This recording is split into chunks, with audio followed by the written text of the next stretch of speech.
People try to pin Europe's decline on many different kinds of ideological or religious splits. Wokeism, Marxism, liberalism, when Protestantism split from Catholicism, or when Christianity dethroned paganism. But what if I told you that all of these schisms were merely symptoms of a much longer, more ancient struggle, a 3,000-year-long war waged against the soul of Europe? What if I told you that to understand Europe's split soul, a soul seemingly constantly at war with itself, we have to go back to the very dawn of history? To truly understand Europe, we have to understand the cultural and genetic landscape out of which the ancient peoples, languages, and religions of Europe were born, and that story begins with the Indo-European migrations. Somewhere on the Pontic-Caspian steppe around 3000 BC, the morning begins with fire, a low glow on the eastern horizon, the first light of dawn flooding the plains. Men step out into the chill, their wolfskin cloaks drawn tight. Women move between the tents, tying bundles, preparing food, speaking to children still drowsy from sleep. The restless horses stamp the earth and nicker as they are led from their enclosures. Wagons are loaded, wheels bound with leather straps, pulled by oxen and sturdy mares.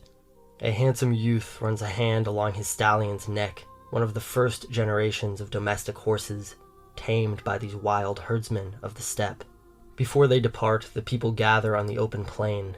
An elder lifts his arms to the sky, the wide blue-gray vault of the heavens, and calls on Deus Pater, the Sky Father, commander of fate, the source of order.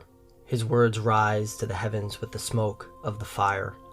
Then they set out, a great line of families, wagons, herds, and mounted warriors stretching out across the plain. They are the Indo-Europeans, and their migrations will change the face of Europe forever. The genetic landscape of Europe was formed by three main migration waves. First, there were the Western hunter-gatherers, usually abbreviated as WHG, and they spread across the continent after the Ice Age.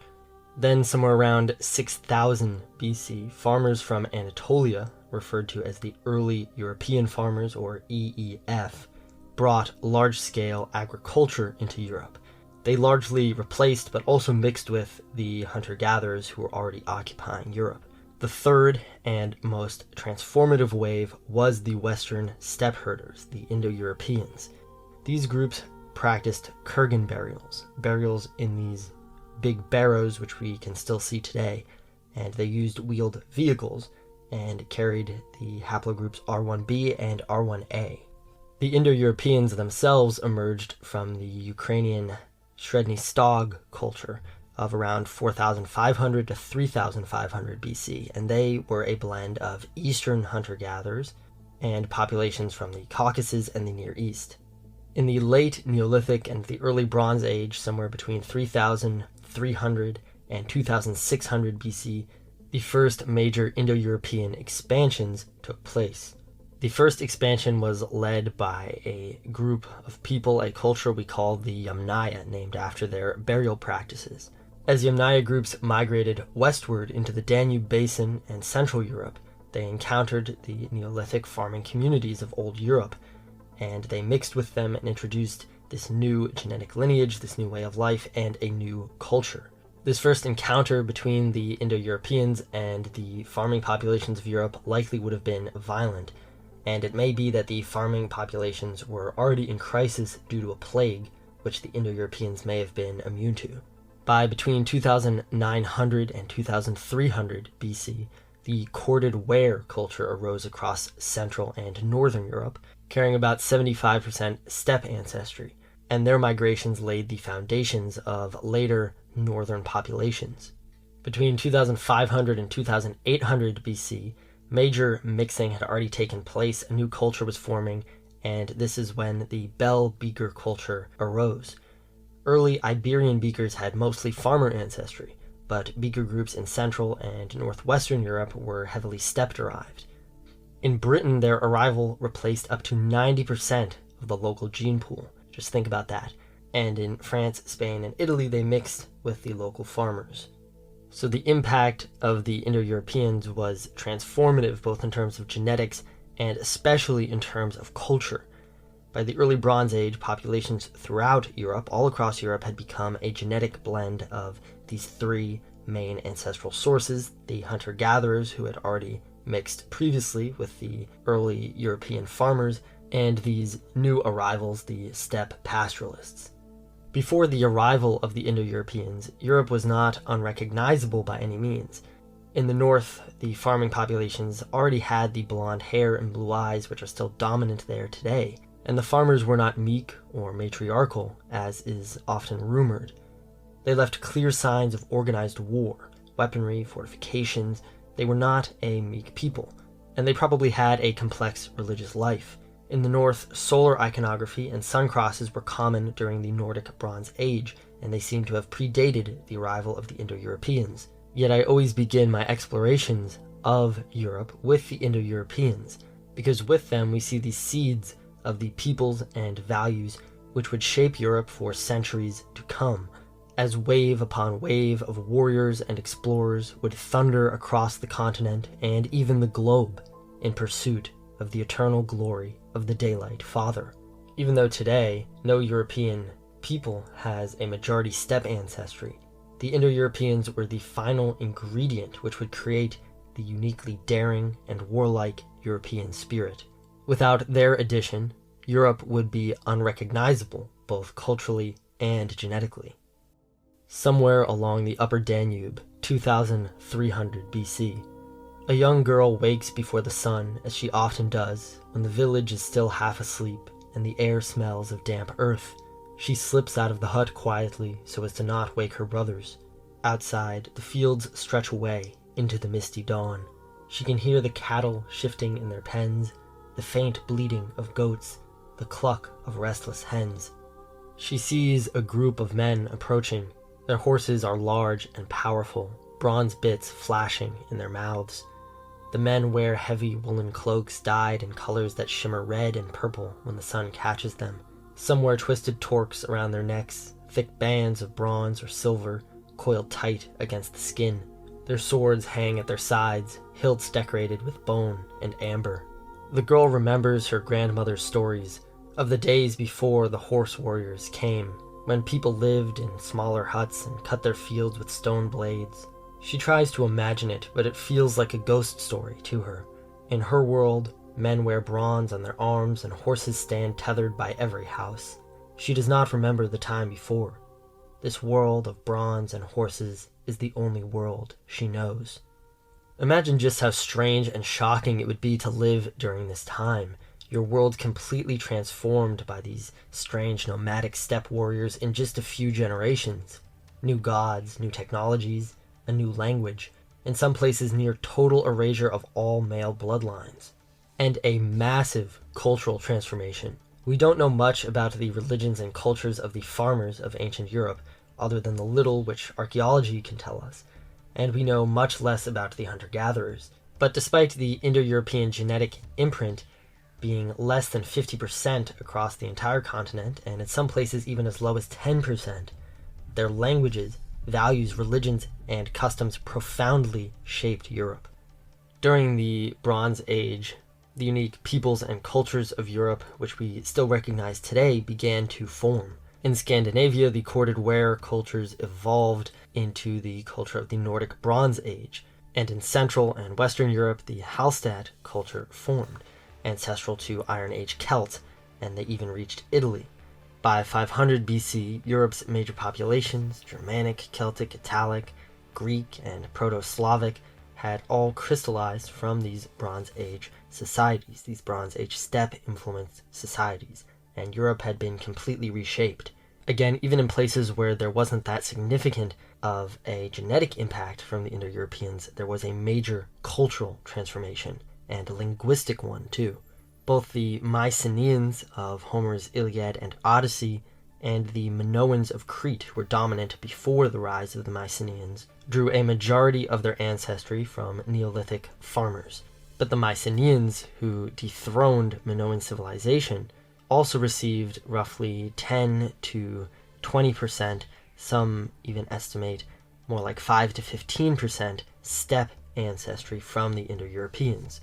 This steppe admixture arrived around roughly 1800 BC and coincided with the rise of Mycenaean palace civilization, again the very one depicted in Homer, which replaced Minoan dominance. And the impact of Indo-European values, religion, and language is quite clear in Homer, of course written down in ancient Greek and Indo-European language. In Athens, circa 1400 BC, a boy plays in the orchard outside his father's palace. Beyond the orchard, the Aegean shimmers, blue and endless, dotted here and there with sails. Today, one sail in particular draws his eye, a black-prowed ship cutting across the waves, his father's ship. The boy drops his toy chariot of wood and bronze and sprints through the grass towards the cliff that overlooks the harbor. At the prow of the ship stood his father, Theseus, king of the city, conqueror of Crete, breaker of the Minoan bull cult. The boy waved joyously to his father, and his father lifted a hand in return. The cry went up from the warriors, Kyrie Tseu, hail Zeus. Again, even in places like Greece, where the Indo-European genetic impact was relatively low, it seems that the Indo-European heroic culture and religion still had a massive transformative impact. In Homer, perhaps surprisingly, we see nearly identical values and motifs as we do in Norse and Irish heroic literature all the way across the continent. The early European farmers and even the hunter-gatherers before them likely had complex warrior societies, perhaps even ones whose values were a crucial ingredient in birthing European heroic cultures and values as we see them manifesting in history. But nevertheless, it is with the Indo-European migrations that we can first identify the seeds of the European peoples which still exist today, the roots of the languages spoken across Europe today, and many, if not most, of the key elements of the pan-European religious and heroic culture which persisted even well into Christianization. Therefore, Europe as we know it was only fully born, only fully emerged after the Indo-European migrations. And to radically transform this pan-European heroic culture and the ethnic landscape out of which it was born would be to change Europe into something completely different, something no longer recognizable as European in any meaningful way. So now let's talk a little bit more about these values which the Indo-Europeans brought. Linguists can use the Indo-European derived languages which are all across Europe to identify shared words and create etymological reconstructions. And they use this, along with comparative mythology, to reconstruct a rough Proto-Indo-European pantheon. Firstly, we have the Sky Father, the daylight sky itself personified as a paternal god of law and order. This god is passed down in Greek as Zeus, Zeus Pater, and in Latin as Jupiter, and in the Vedas as Dyaus Pitar. And all of these gods seem to stem from an original Indo-European deity who was likely named something that meant the Daylight Father. Alongside him, we find a great thunderer god across Europe, who wields some sort of hammer or club and holds the power of thunder and lightning. This figure is carried to us as the Norse Thor, the Slavic Perun, and the Baltic Perkunas, even the Vedic storm god Indra. And finally, we have the dawn goddess, the Greek Eos, the Roman Aurora, and the Vedic Ushas, who, although less prominent in subsequent traditions, seems to have been one of the original Indo-European deities who is preserved for us. We can also reconstruct lesser deities and mythological constructions like the divine twins who show up in Greek myth as Castor and Pollux and as the Asvins in the Rig Veda. Across the Indo-European traditions, the same mythic themes appear again and again. The Chaos Kampf, the battle of order against a monstrous serpent or dragon, the dismemberment of a primal being used to create the cosmos, and even horse sacrifices, which appear all the way from India to Ireland. Fire and hearth worship also seems to have been important for the Indo-Europeans. In Greece, we have Hestia. In Rome, we have Vesta, both goddesses of the hearth and the sacred flame. In India, we have the fire god Agni, and in Iran, fire was also venerated. There are tons of resonances like these across all Indo-European descended cultures. And then we also have stuff which is more speculative, like the Koryos ritual, in which the youths of a tribe would be cast into the wilderness where they would spend a time in the guise of wolves. This is a ritual which, if it existed, did not survive, but we see mythological tropes in the European pagan cultures which point to the existence of such a ritual, which may even have a resonance in the folkloric figure of the werewolf. We can also use language and comparative mythology to reconstruct the core values of the Indo-Europeans. We know that they had a code of heroism.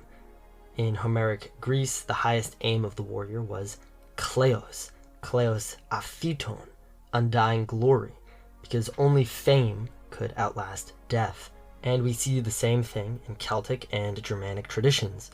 In Beowulf and the saga of the Volsungs, we see the idea that fate, the Norse weird, is unchangeable, but glory endures. The Greek kleos derives from the Proto-Indo-European reconstructed word klewos, which would be the ancestor of the Sanskrit sravas, the Old Slavic slava, and the Irish klu. All of these words essentially mean that which is heard, fame, renown, reputation, glory. So we know that the Indo-European heroes, like the heroes of European pagan myth, strove after eternal glory, the remembrance of their deeds, and the glorification of their lineages.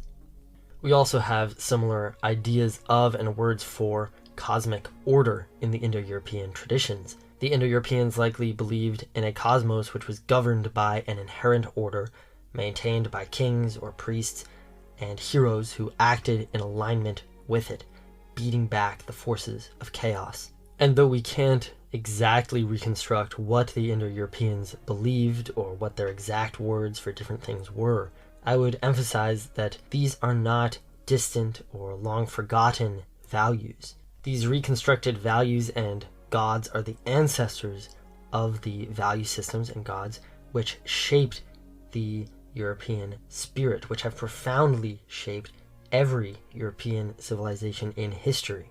Even after Christianization, medieval European literature continued to celebrate lineage, honor, and divine order. The Arthurian romances, rooted in Celtic folklore, exalt earlier pagan ideals. Even in the honor duels of the 1800s and the cowboys of the American West, we still see echoes of this pan-European heroic culture which the Indo-Europeans first brought, or at least catalyzed. And this heroic culture, not Christianity, not liberalism, not democracy, is the heart and soul of the West. 120 AD, somewhere along the Rhine, a Roman legionary stands by the palisade, his armor catching the pale sun. A rectangular shield rests at his side, painted with Jupiter's thunderbolts. At his belt hangs a gladius and a small dagger. Across from him stands a Germanic chieftain, taller, broader, with a heavy cloak of dark wool clasped at the shoulder by a bronze pin. Around his neck hangs Thor's hammer, and at his hip swings a long spatha, its iron blade straight and heavy with the same Celtic ancestry as the Romans' own gladius.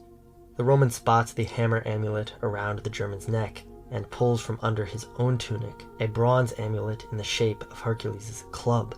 The German taps the hammer on his chest and speaks in halting Latin. "May the Thunderer favor you. Fate comes. Meet it with honor."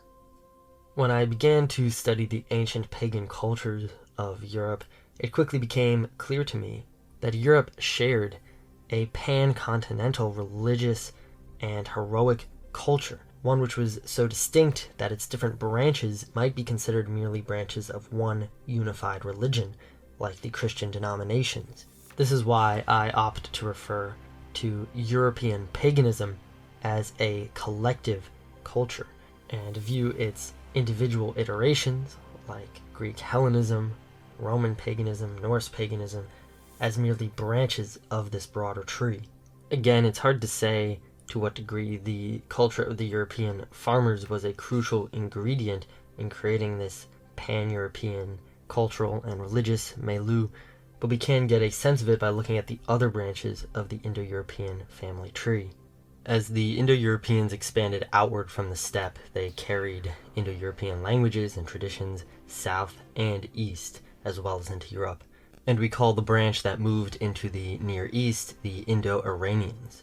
This is because this group would later split into the Indo-Aryans, who migrated into Asia, into India, where they would compose the earliest Vedic hymns, and into a different group, the Iranians, who would later give rise to the culture of Zoroastrianism, the religion of Zoroastrianism. The Zoroastrian Avesta and the Indian Rig Veda are the oldest literature in any Indo-European language. The Rig Veda, which is the oldest Veda, was composed in Sanskrit in roughly 1500 to 1200 BC in India. And to put this in context, this is around the time when Homer's Iliad is set, but the Iliad was only written down much later, around 800 BC. Like Homer's Iliad, both the Avesta and the Rig Veda were transmitted orally over centuries before being written down, so they were composed even earlier than this. The Avesta contains the law codes, rituals, and myths of the early Iranians, and its oldest portion is the Gathic hymns attributed to the prophet Zoroaster, or Zarathustra. These were likely composed somewhere around 1000 BC, while other portions, like material from the younger Avesta, may have been composed as late as 400 BC, which, for reference, is around the time of the Greek playwright Sophocles, who wrote the famous Oedipus trilogy. Despite coming from different cultures and different regions, Iran and India, both the Avesta and the Rig Veda clearly spring from and reflect an earlier Indo-Iranian branch of the Indo-European peoples. So you can see in both of these texts reflections of Indo-European values and theology, and specifically the values and theology of the Indo-Iranian branch. Both the Avesta and the Rig Veda depict a world of multiple deities, a polytheistic world, shared rituals and sacrifices, and a shared ethical concept of truth or order. Again, something which we also see, though less pronounced, in the European pagan traditions. They also share striking similarities in language and style, and, most importantly, in their mythic content. In the Rig Veda, the thunder god Indra slays a dragon to release the waters and the sun, and we also see heroes fighting dragons or serpents in the Iranian tradition, just as we see the same thing with Thor and the world serpent in Norse myth, and Zeus battling Typhon, Apollo battling Python, the giant serpent dragon. Again, these likely all descend from an earlier Indo-European tradition, but it's also worth noting that we see this myth elsewhere. It's featured heavily in Mesopotamian mythology, so this myth of the Chaos Kampf, the slaying of the dragon, likely actually predates the Indo-Europeans themselves. A more unique myth is the story of the primal being or first man, whose sacrifice or dismemberment gives rise to the world. I already mentioned this briefly before. In Vedic myth, the cosmic giant Purusha is sacrificed to create the cosmos and the social classes. The idea of a tripartite social division also seems to have been a feature of Indo-European society. The idea of the creation of the social classes is seen in the Norse Rigsthula, found in the Norse poetic Edda, and in this story Heimdall fathers the three social classes: the blonde kingly caste worshippers of Odin, the redhead middle class devotees of Thor, and the brunette serf class. The Indian caste system also likely reflects this earlier Indo-European idea about the tripartite division of the castes. And in Iran, we see a similar sociological thing happening. Even in ancient Rome, we see priests, the flamens, the warriors, and the agriculturalists, the farmers. So again, we see that the very institution of priesthood, the very class structure, appears strikingly similar across Indo-European societies, again showing the social impact of the Indo-Europeans. But back to the sacrifice of the primordial man and the idea of the sacred twins. In the Vedic texts we have Yama, and in the Avestan we have Yima, and scholars suggest that both of those would have descended from an earlier Proto-Indo-European figure who they reconstruct as Yimo, meaning twin. And this figure would have also been the mythic ancestor of the Norse giant Ymir, who is dismembered to create the world, and possibly even the Roman Remus, who is killed in the founding of Rome. In the Indo-Iranian tradition, we also see the same pursuit of heroic glory and eternal fame which we see in the European pagan traditions. And again, we see this idea of the cosmic order, which must be maintained through sacrifice, through the actions of priests, and must be adhered to by the deeds of heroes. In Greek myth, Zeus, the giver of laws, orders the cosmos and the world of man. And this sacred order was associated with fire and life, which is reflected in Heraclitus calling the ordering principle of the universe ever-living fire. Vedic Brahmins had to chant the hymns and tend the sacrificial fires, while in Iranian religion the priests had to recite the Avesta and keep the temple fires. And this is the same practice which we see in Rome with the flame of Vesta, kept constantly lit by the Vestal virgins. But as the Iranian tradition, the European pagan tradition, and the Indian tradition all diverged and formed their own religions, their own branches of this original Indo-European religion, their conception of the cosmic order went in very different directions and turned into very different theological outlooks.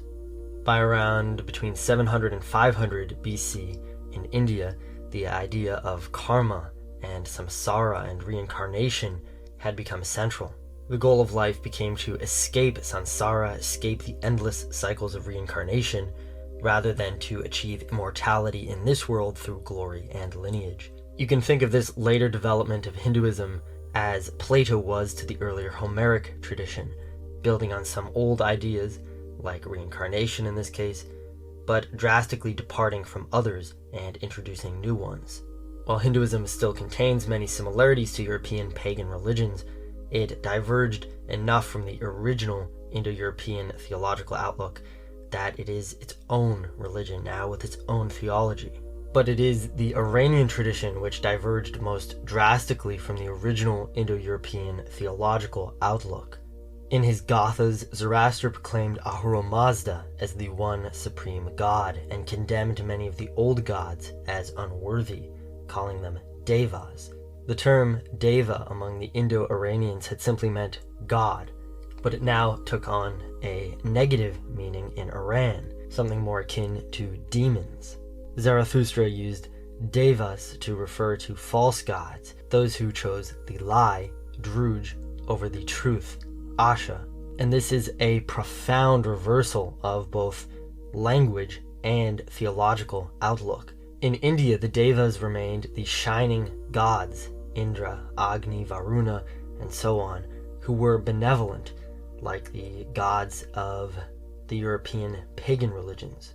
And asuras came to denote demons, or the opponents of the gods, like the Greek titans. And Zarathustra flipped this completely. Most importantly, Zarathustra's reforms introduced moral dualism.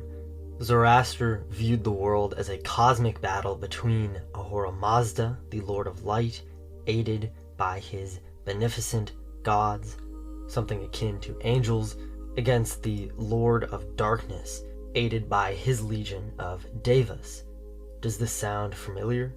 In Zarathustra's view, the world was sharply divided into forces of truth and good and falsehood and evil, and humans had to choose between the good through good thoughts, good words, and good deeds to aid in the ultimate triumph of righteousness. Again, does this sound at all familiar? While the Gathas and even later Zoroastrianism still have many Indo-European features, this moral dualism marks a radical departure from the older Indo-European conception of the world as a struggle between order and chaos, natural forces, one representing life and the correct ordering of the world, and the other representing the dissolution of this order. Both forces, order and chaos, locked in an eternal struggle, which is manifest in all parts of the world, in the very fabric of reality. In beauty, there is order and symmetry. In ugliness, disorder and disharmony. In life, order and upward striving, hierarchy, structure, in death, disorder, disillusion, and leveling. So you can see how this is quite different from the Zoroastrian conception of truth versus falsehood, even though the Zoroastrian conception evolved out of the earlier Indo-European conception of order versus chaos. Zoroaster also brought the idea that after death, souls cross a bridge for judgment, and the virtuous go to heaven while the wicked fall into an abyss. He introduced the idea of a future savior who will eradicate falsehood, conquer evil once and for all, as well as the idea of the resurrection of the virtuous dead. Again, this should all sound very, very familiar. Now, it's important to emphasize that Zoroaster did not discard all aspects of the old Indo-Iranian religion. Rather, he radically reformed and transformed them. For example, many of the Indo-Iranian deities were retained or reinterpreted. They became helpers of the good, or they became devas, demons. But even in this, I think you can clearly see the direction in which this new theological and moral outlook is headed, one which is very familiar to us from ancient Judaism, Christianity, and Islam. And here we come to a very shocking revelation. The theological split and disagreement which we see between the Abrahamic religions, like Christianity, and the quite different European pagan heroic ethos, originated with Zoroastrianism. The core doctrines of Christianity, Judaism, and Islam are all already present in Zoroastrianism, just as the core heroic ideas expressed in the French and Icelandic texts of the later Middle Ages were already present in Homer. In Zoroastrianism's split from the Indo-European theological and moral outlook, the one which was continued in the pagan religions of Europe, we can identify the origin of the Abrahamic, or rather the dualistic, monotheistic tradition. The year is 1200 BC. On the plains of eastern Iran, a man kneels alone beside a fire. His name is Zarathustra. The world, he says, is a battlefield between truth and falsehood, good and evil, and every soul must take part in this moral struggle. Now imagine the Sinai wilderness hundreds of years later. A Hebrew prophet stands atop a mountain. His name is Moses. There he receives the 10 Commandments. You shall have no other gods before me. He returns to his people to cast out the old Canaanite gods and replace them with the one true God, Yahweh. Now imagine Judea around 30 AD. A man wanders through the desert for 40 days. He is tempted with all the pleasures of this world, but he refuses them all because he serves the one true God. Even the law, he says, is an idol which must be cast down. What matters is the struggle in one's own soul, the struggle between good and evil. The theological view which we receive today in the Abrahamic religions was formed over centuries, transformed bit by bit until it no longer resembled anything like the original Indo-European religion which Zarathustra first reformed. And this influence is not imagined. Zoroastrianism did influence the Old Testament. When Cyrus the Great, the king of Persia, conquered Babylon in 539 BC, he freed the Israelites from captivity and allowed them to return to Judah. He even allowed them to rebuild their temple. And scholars debate about how Zoroastrian the Persians were by this time. Yet over the next few hundred years, the religion of the ancient Israelites evolved in exactly the ways one would expect if Persian Zoroastrian ideas had filtered in. We see this in their ideas about angels, demons, the afterlife, and the Messiah. In the earliest layers of the Old Testament, Satan is a relatively minor figure, part of God's court. The Dead Sea Scrolls from the late Second Temple era depict a war at the end of time between the sons of light and the sons of darkness, something strongly resembling Zoroastrian theology. And by the end of the New Testament, and with the first Christian theologians, we have the idea of Satan as an evil being struggling against Christ, the Son of Light, the Messiah, again resembling Zoroastrian dualism. Zoroastrianism taught that each soul faces individual judgment after death, leading to either a heaven or a hell, and that at the end of history there will be a resurrection of the dead, a final judgment and eternal life in a restored, a transformed world. And of course, all of these ideas are familiar to us from Judaism, from Christianity, from Islam, and importantly, they are not mentioned in the Old Testament before the exile period when the Jews came into contact with the Persians. In the older portions of the Old Testament, the dead simply went to Sheol, which is a dim, gloomy underworld, kind of like the Greek Hades, or even more like the Sumerian conception of the afterlife, which we see in the Epic of Gilgamesh. And of course, we see a lot of resonances between the Epic of Gilgamesh and the Old Testament, especially the beginning of Genesis. So there are tons of other influences on the Old Testament. Egyptian religion may have influenced it as well, and of course Canaanite religion heavily influenced it. So Zoroastrianism isn't the only influence, but it is an important one, especially in regards to Christianity, which would grow out of the religion of the Old Testament. So throughout the Old Testament, more and more we begin to see these ideas of a paradise at the end of time, of the resurrection of the dead, and of a Messiah. But what's interesting is that Christianity, which emerged from the Second Temple Israelite religion, and which inherited much of its theological framework, actually appears to be even more Zoroastrian than the earlier Israelite religion. And this may suggest that Zoroastrian influence could have continued even up to the birth of Christianity in the Common Era. The New Testament famously portrays magi, Persian priests, visiting the infant Jesus, and this was likely meant to show that Jesus was the Messiah, not only the one which the Jews expected, but also the one which the Zoroastrians expected. So it appears that early Christianity was appealing to Zoroastrianism for authority, for legitimacy. In ancient Judaism, in Christianity, and in Islam, we see a cluster of religious and theological, moral ideas which first appeared in the teachings of Zoroaster. And again, this is pretty shocking for those who don't know a lot about Zoroastrianism. And in Zoroastrianism, we can see how the teachings of Zoroaster diverged from, and in many ways inverted, the Indo-European heroic ethos. But we can also see remnants of the earlier Indo-European conception of the world, of the cosmos, of morality, which survived even into Christianity and then were picked up in the Middle Ages to kind of re-paganize Christianity. Ideas like Satan being the serpent of chaos, or Christ favoring the beautiful and the heroic.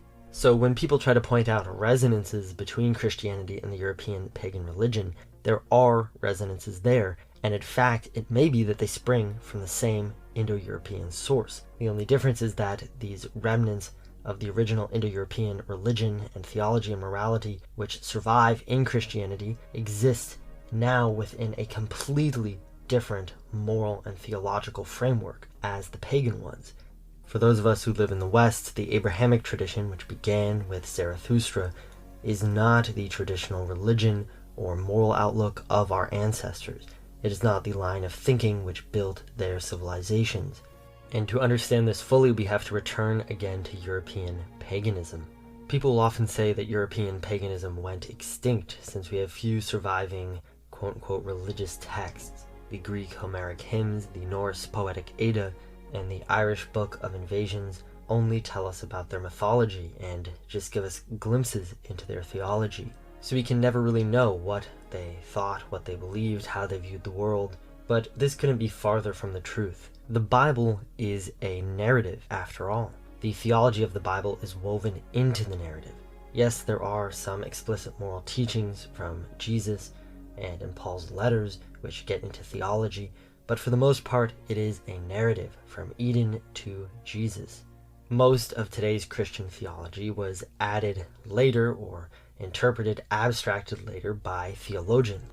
Christ gives explicit moral teachings and you can get a general theological framework from the Bible, but there's tons of inconsistencies and it's definitely not crystal clear what's going on there.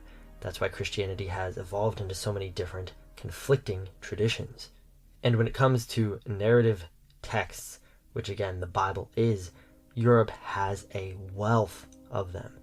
We have enough European pagan narrative texts to total probably 3 times the length of the Bible, and these texts are filled with implicit and sometimes even explicit moral and theological teachings. The more explicitly theological stories of the gods are just icing on the cake. Yet these texts, Homer, Virgil, the Norse legendary sagas, the Irish Ulster cycle, are often completely ignored and treated as if they are just stories without any deep theological or moral implications. And again, that's just ridiculous. If anything, these narratives tell us more explicitly what the ancient pagans believed than the Bible does for what the ancient Israelites believed. So let's dive into the European pagan heroic worldview. But first, a word from our sponsor. That's me. If you want to support this channel, check out my heroic literature course. The course is ongoing and there are 40 episodes planned. Each episode is between about 30 minutes and an hour, and so far there are already hours of content for you to listen to. The goal of this course is not just to provide you with extra content, it is to thoroughly educate you on the heroic literature of Europe, from Homer to the Norse to the Irish and even to the Christian Arthurian romances. This is something which I wish that I had access to when I was first getting into all of this stuff. We just completed the entire Greco-Roman epic cycle, and now we're just getting into the Norse section with the Saga of the Volsungs. People often comment on this channel and ask me which philosophers influenced me, and while there were some, for example Nietzsche of course, most of my influence in terms of my ideas has been from reading these heroic texts as books of theology, as books of philosophy. So if you want to know how I come to the conclusions I come to, where my ideas come from, this course will show you that. And along the way, you'll probably get more value than a medieval literature or classics degree. I know the course has more packed into it than I was ever taught during my own degree. With the course, you also get access to a community, and even if you don't want to get a paid subscription, you should still check out my Substack. I publish articles there sometimes, and video compilations which you can listen to in the gym with your phone locked or in the car. So go check that out. Consider subscribing to the course and community, or just for free. The link is in the description. And now back to the European pagan worldview. We begin with the principle of chaos. Hesiod opens his Theogony with the line, "In the beginning there was chaos." But within this chaos there is also order and structure which emerges from the chaos. From Hesiod's yawning void, the first principles of existence emerge: Gaia, the earth; Tartarus, the abyss; and Eros, desire or attraction. And out of their unions the generations of the gods are born. What begins as formless disorder slowly gives rise to structure, to earth, to sky, to sea, and to the ordered cosmos and the gods ruled by Zeus. Similarly, in Norse myth, the cosmos begins with a void, Ginnungagap, where the fires of Muspelheim meet the icy waters of Niflheim. And from their clash comes the giant Ymir, the first being out of which the gods shape the world. His flesh becomes the earth, his blood the seas, his bones the mountains, his skull the dome of heaven. And again, in India, we also see something similar, which shows that this was an Indo-European idea.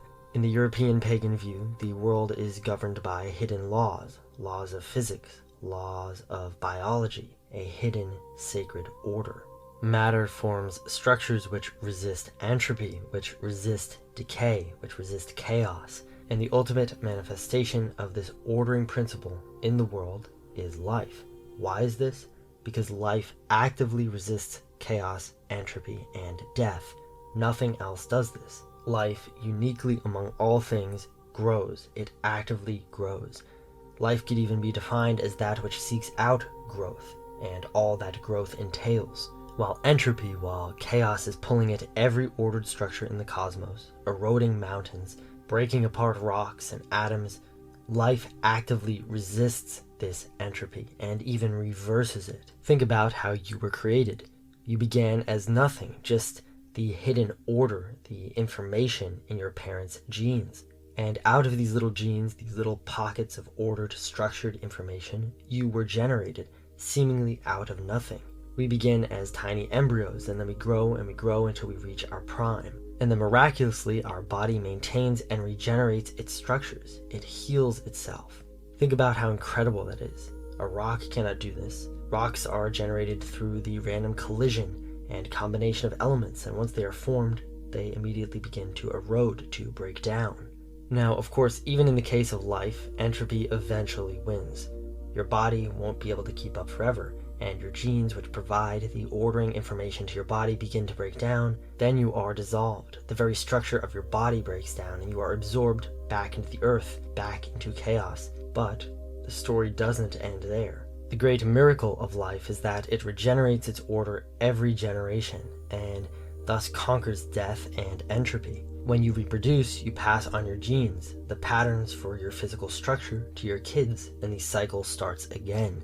This is why life represents the ultimate ordering principle, because it continually reorders itself out of chaos. It is continually reborn out of death. So while the individual may die, life collectively is immortal. This is what the myth of Persephone, seen in the hymn to Demeter, represents. The story tells us of Persephone's abduction by Hades, the lord of the underworld, literally death himself, while she was gathering flowers in a meadow. And Persephone's mother, Demeter, the goddess of the harvest, the goddess of grain, is so struck by grief that she kills all plant life on the earth. The world then is faced by starvation.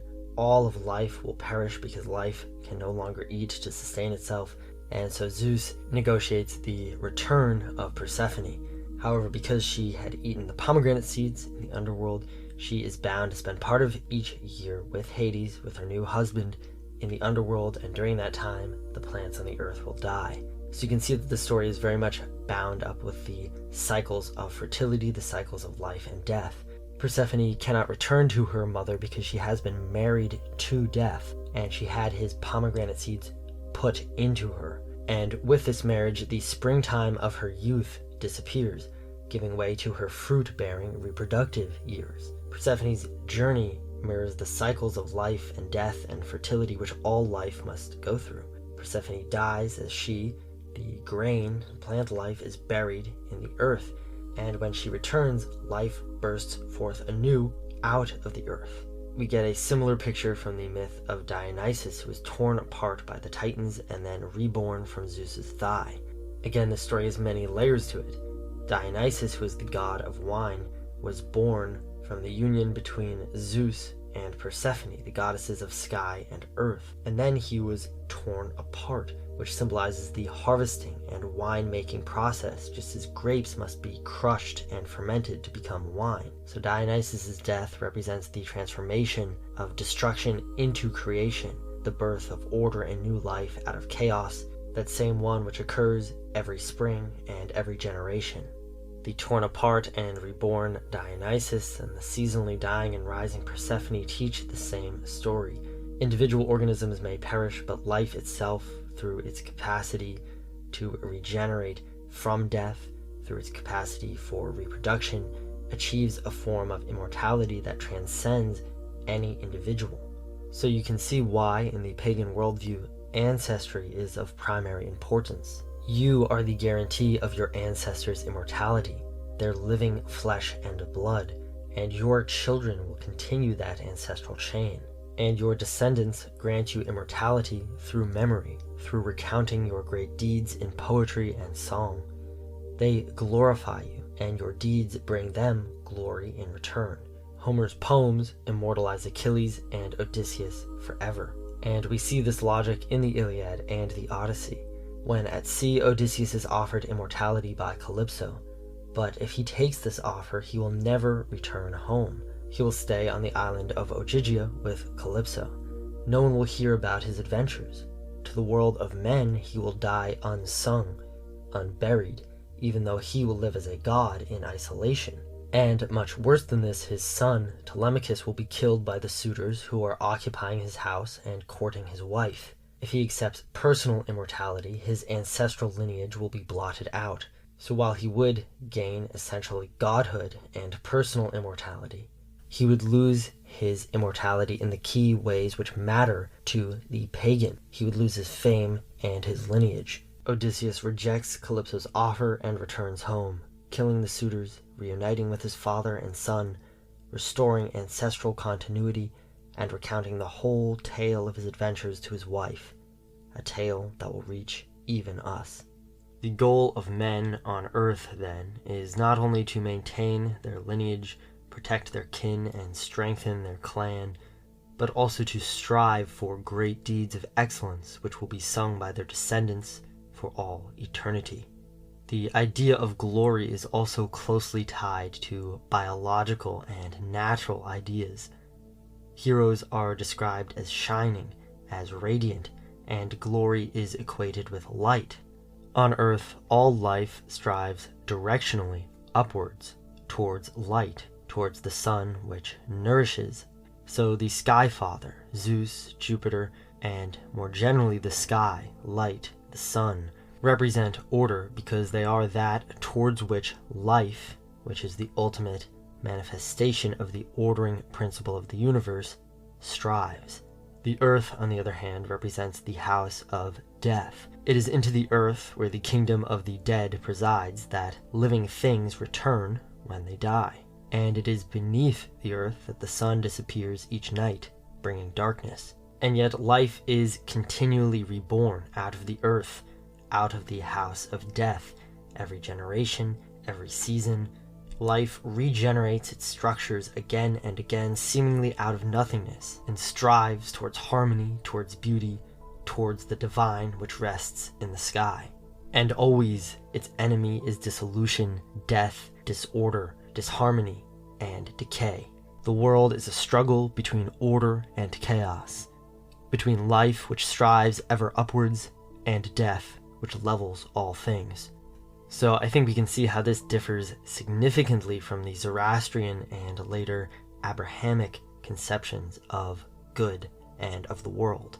In the pagan traditions, maintaining order, maintaining the cosmos, the natural order of things, was a religious duty and a spiritual duty.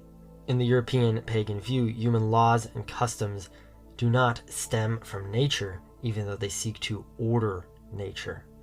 Since the natural world exists in a state of chaos, the war of all against all, I've talked about this at length in other videos where I discuss the implicit theology of the Iliad and the Odyssey and the themes of devouring and cannibalism which appear in those books. The role of law and morality and custom is to order the world of nature and the world of man, so that man can strive, can grow unimpeded. This really has nothing to do with being a good person or having a good conscience. It is more similar to the idea of keeping a garden, removing the weeds. Civilization would not be possible without law, order, and custom. And again, without civilization, nature exists in a state where everything devours everything else. Just as life generates order out of chaos, law, custom, and virtue generate order out of the violent chaos of nature and of human nature, of the instincts. Another metaphor I often use is training for a sport or bodybuilding. It is only through discipline, through a set of rules, a set of customs which you impose upon yourself, that you can achieve the most excellent performance in a sport or the most beautiful body. A beautiful body represents order and harmony, the finest fruits of life. I've been using Greek examples, but we see the same thing in Norse mythology. We see the same conception of heroism and its association with vitality, beauty, discipline, and virtue. And we see the same idea about the cosmic struggle between order and chaos. We see this in the world tree in Yggdrasil, with serpents gnawing at its roots. We see this in the wolves chasing the sun and the moon. We see this in the final confrontation between the gods and the forces of chaos in Ragnarok, where Thor will battle the world's serpent. The principle of order can never have a final triumph, since it is born out of chaos. If you eliminated chaos, you would therefore also eliminate order. The very fabric of reality itself is chaos. Therefore, our role is to attempt to order this chaos, to generate order and life out of this chaos, not to annihilate it or to remove all conflict from life, which again would be impossible. People often point to Norse literature, to Greek literature, and say that they had no moral codes. All they see in these books is chaos and violence, but that's because they're entirely missing the point. Both Greek drama and literature and the Norse sagas are primarily occupied with what happens when order breaks down, when custom is violated, when kin are turned against each other, when ancestral continuity is blotted out, and when civilization returns to the state of nature. But rather than showing the pagans' immorality, these texts demonstrate their obsession with morality and maintaining virtue. These stories illustrate the necessity of virtue, of custom, of law, and warn about how quickly entropy and chaos can take hold if we do not uphold this sacred order within ourselves, among our kin, and within our society.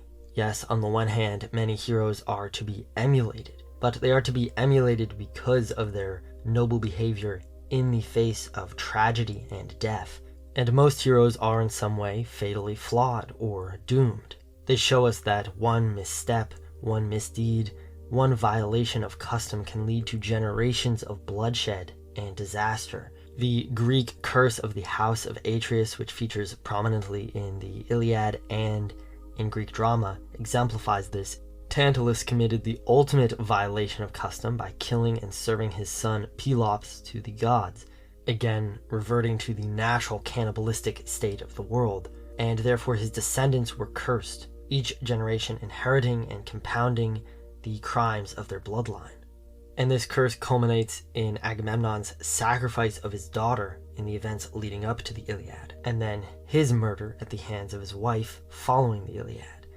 It is only with the generation of his children that finally order, custom, and peace are restored. And we see the same thing in the Norse sagas, in the blood feuds of the family sagas, and in the tragedy of the saga of the Volsungs. So what we see is that the focus of pagan literature is the generation of order out of chaos, and then what happens when this sacred order breaks down.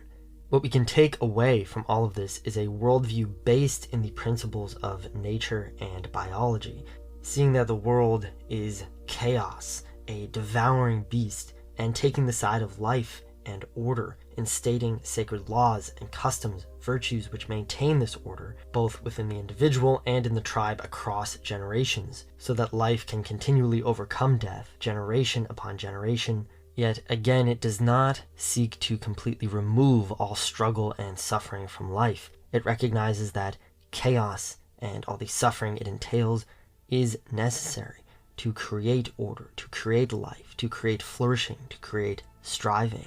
Life is born out of chaos, out of death, and new life is only possible through death. Your cells are continually reborn, regenerated, as old cells shed and die. Each season new plants are born which are consumed and sustain human life, and each generation death makes way for new life. If the dead were raised and granted immortality, and all conflict was removed from the world, all suffering, all death, all decay, entropy was completely nullified, no life would ever be born again, and life's struggle against entropy would be halted.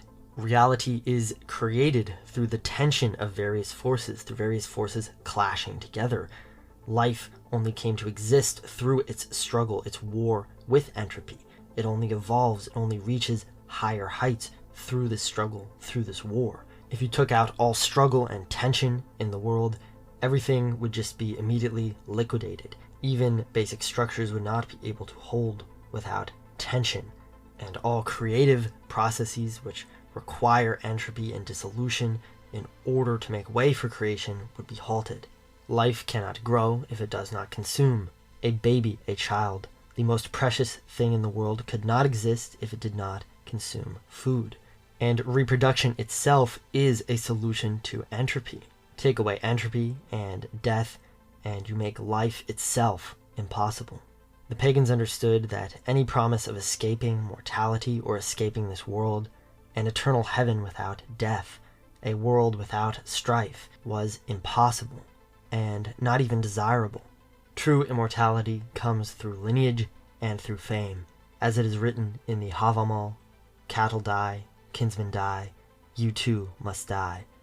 But one thing never dies, the honor of the noble dead.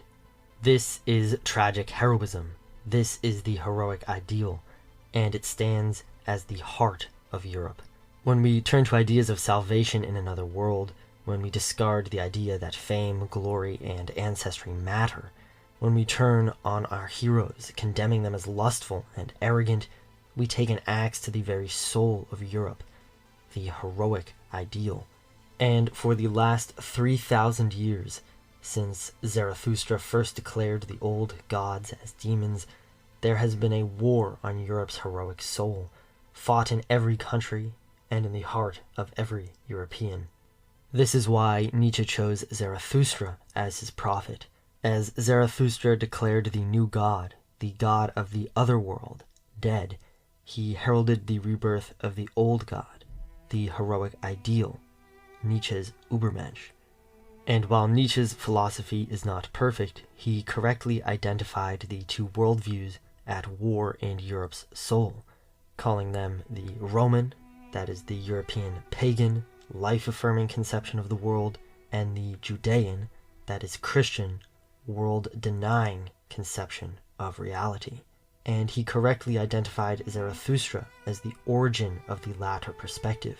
In Zoroastrianism, we see the seeds of all of the basic ideas, which would later manifest in Christianity, and I would even suggest in liberalism and wokeism, in all religions and ideologies which wage war on life and life's fundamental nature.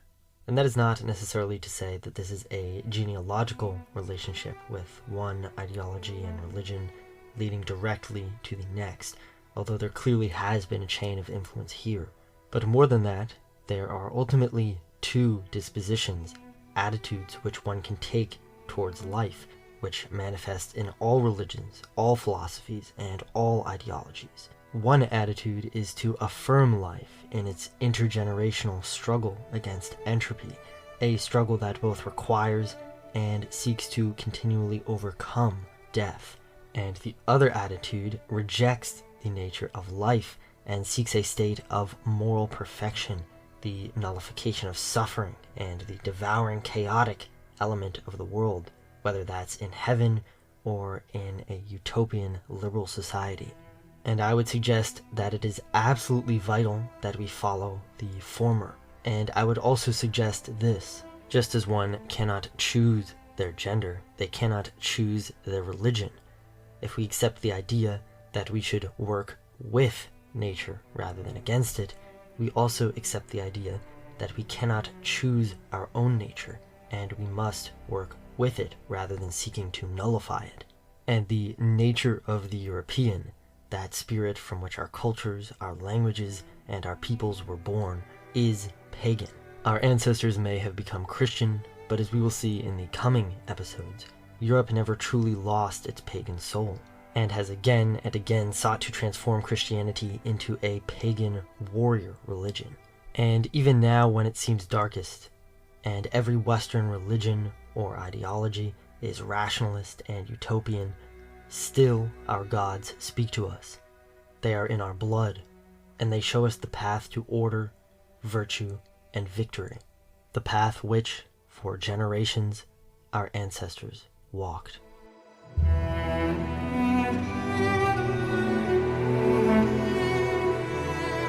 All who came before us are dead, and we are the remainders. Live in honor. Live in honor. Safeguard your familiar blood. Safeguard your familial blood. Know you what that means, Amleth, son of Arvendi? All I know is that we will see each other again. In Valhalla. In Odin's Hall. Should I fall by the enemy's sword, you must avenge me or forever live in shame. I will, Father. I will. It gladdens me to know that Odin prepares for a feast. My blade will not rest till it's drunk the blood from his open neck. I live always without fear, We will be fierce and proud. for your fate is set and you cannot escape it. We will laugh and sing. Soon I shall be drinking ale from curved horns. Swear. And I welcome the Valkyries to summon me home. I swear. And so this is life. My family's blood. And So is his death. My own blood is inside you. I shall wait for my sons to join me. It was prophesied that I must choose And when they do, between kindness for my kin and hate for my enemies. I will bask in their tales of triumph. I choose both.